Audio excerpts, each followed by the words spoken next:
Hey, how you doing today? Today I wanted to talk about some ways we can manage stress as we get older. And even though we don't have the jobs and the kids and everything going on that maybe we had before, there's still lots of things that can give us some stress in our life. I personally have dealt with anxiety my entire life. Luckily, I take a pill for that now. And it does help.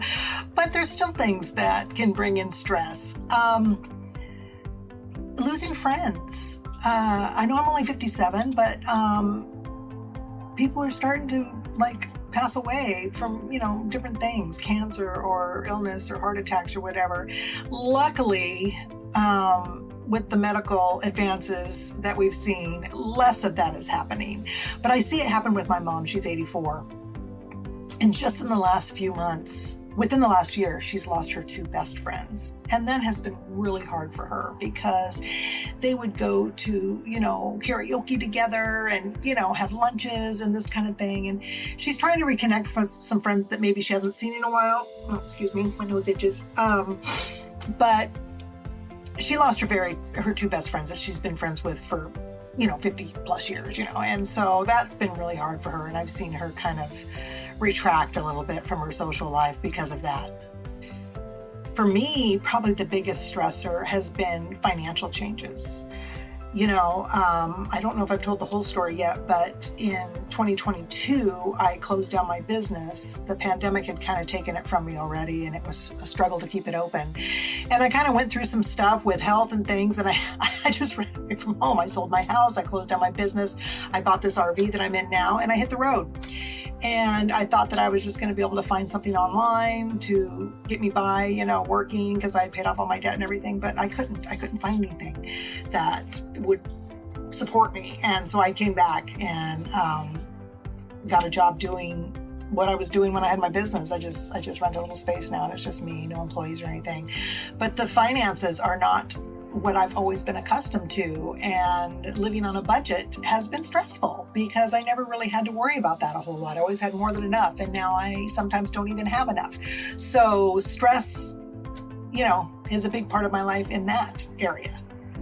Some of you might be stressed out because of career changes or being, aged out of your job, or maybe you're just bored with it, but you can't really leave because this is what you've done all your life, and to quit and go find other work, that's really hard at our age. So you might be stuck in a job you really don't enjoy anymore, or maybe it's not challenging anymore for you. And so that's stressful. Who wants to get up every morning and do something that doesn't really fuel your soul? Another thing that I've had to deal with in the last year, a little over a year now, but I started this journey in my RV in 2022 with 3 dogs. And they were all senior dogs, but I had had them all since they were puppies and had gotten them over the years, but they were all puppies. And Tinkerbell was the oldest. She was a little Westie, and she was my buddy. I had her first, and for a long time it was just her and I. She was with me through my divorce. She'd go on my motorcycle. She'd ride on the kayak with me. She was just always ready to go. Loved the beach. She'd chase the waves and bark. Well, she got old, and a year ago this summer I had to put her down, and that was so hard. It was so hard, but I made the choice that it was what was best for her. She couldn't see anymore. She couldn't hear anymore. She walked really slow. And although, I could carry her around and stuff, I could tell she was done. She just wanted to sleep forever. So we did that. And then this last year, I had a little schnauzer that I had for years and years and years. And same thing. She was only a year younger than the other one. So a year almost to the day.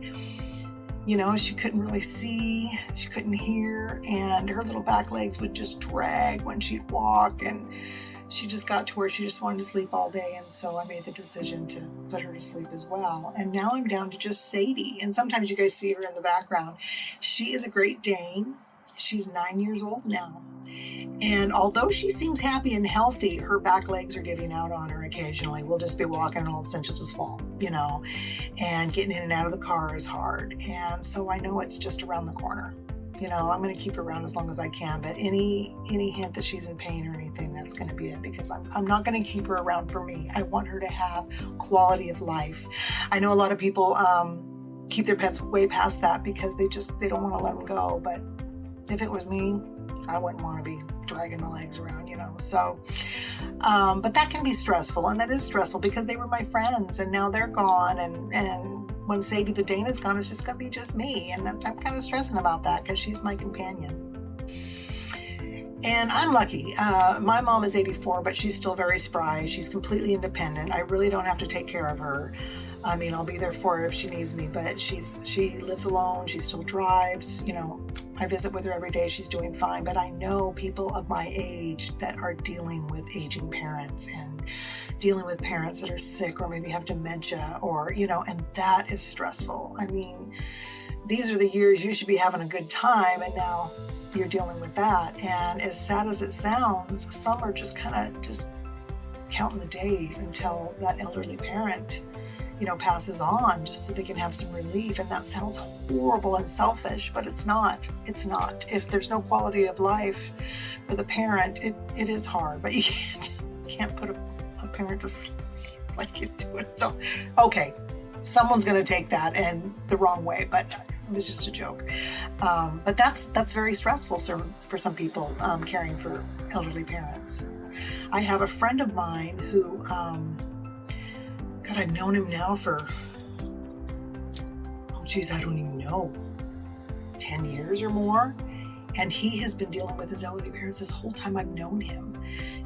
He's single and he works all week and he works a lot of overtime, and then he goes to their place, they're a few hours out of town, and he'll go stay with them on the weekend and take care of what they need done and that kind of thing. But, that's rough. It's hard for him. He really has no life of his own. And I feel sad for him, because he's older than I am. I think he's in his 60s now. So that's a lot. That's a lot to deal with.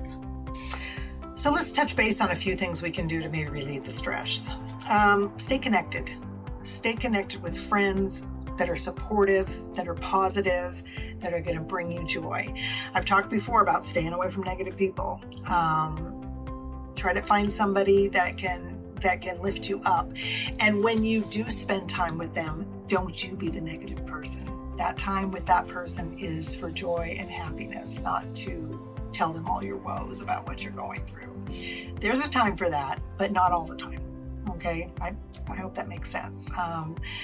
Definitely have a friend that you can talk to when you need to, but don't make that become the relationship where all they ever get out of you is the negative and not the fun, because then you're going to be the person they're avoiding. And you don't want that. Take some time for yourself. Get out and move. Today, I loaded Sadie up in the car, and, she's old, it's hard. So I put her front legs in the back, and then I get behind her and I lift. She's 170, but she's a big Great Dane. I lift her butt in, and then we went to a local park and we walked the trail. And, that just made me feel better to get out in nature and walk and quiet. It was just the two of us. It was a little bit misty out. And then I've learned now, though, because after a walk, her back legs are useless. She can't get in the car. So we sat there on a bench and waited about 5-10 minutes until she could, muster some rear leg strength again, and then did the same process in reverse. We put her front legs in, and then I lifted her back legs. What happens when she's too tired is when I lift her front paws up, her back legs collapse, and then she's just dead weight, and I can't get her up off the ground because she just goes limp. So we have to wait till she has enough strength in her back legs to hold herself up long enough for me to hoist her up. But anyway, yeah, getting outside and moving will definitely give you some relief from stress and kind of get the blood moving and get your thoughts clear a little bit.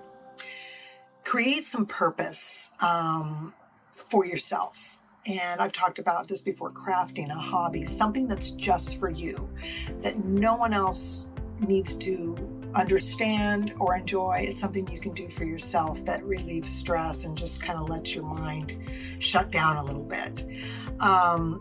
If social media is a part of stress for you, and it can be, especially if you get on the ugly side of social media, the political stuff and things, it can really, really get you upset. Take a break. Take the app off your phone and just take a break for a while and decide that you're going to choose joy. We've talked about this before. Focus on what you can change and not on what you have no control over. Take steps to better the things you can and try to avoid the things you can't, or just accept it and move on. Don't dwell in that spot. And ask for help. If you get to the point where you really need to talk to someone, and maybe you don't have a friend that you can lay that on, or a friend that you want to lay that on, get some therapy, get a counselor. There's BetterHelp now, where you can do it all online from your phone or your computer. You don't have to go anywhere. It's fairly reasonable. I know they're offering specials all the time. That's a good way to just be able to lay down your burdens. Sometimes it's hard to talk to a friend or a family member because you don't need that bucket of yuck being in your pool of happy. I know it's kind of the same thing when, well, here's an example. You're going through something bad, whatever it is, lost your job, you're sick, whatever. And you tell that friend that, and you talk it through or whatever. Well, now, next time they see you, the first thing out of the mouth is going to be, how is that going? And maybe you don't want to talk about it anymore, but that's in their head. And so it's good just sometimes to talk to someone who has no skin in the game, who isn't going to remind you of it. You can talk about it, get it off your chest with a counselor or a therapist, and then move on. You don't have to talk about it again if you don't want to. And there's nobody out there that knows what you talked about, that's going to bring it up later, or maybe share it with someone you don't want it shared with. So therapy is a great way to get things off your chest and keep it anonymous in your world. Life certainly changes after 50, but it's a great time to, reinvent yourself, try new things, get out of the rut you may have been in. Because sometimes, like I said earlier, just being in the rut can be a form of stress. And sometimes you just need something new, something happy, something new to do, a new hobby, a new place to travel to, whatever. Just, spark the spark, light the fire. Those of us that are Gen X have been through a lot. We've been through a lot than most. We've seen a lot, we've basically raised ourselves. We saw the whole internet and cell phone thing come to life, and, wireless and, just everything, social media. We've seen all that. We've been through a lot, but our greatest strength is our resilience. We just keep bouncing back, and we've got that figure outable nature. Whatever it is, we can figure it out. It's figure outable. And keep that in mind. You are stronger than you know. It's not a time to curl up and let the world go by.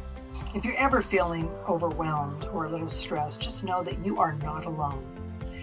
Everyone around you is dealing with something. You're not alone. You may not want to share with everyone nearby. Like I said, therapy is a way to go, but know that even your best friend might be going through something that they just don't want to talk about. So treat everybody with love. Have a good one.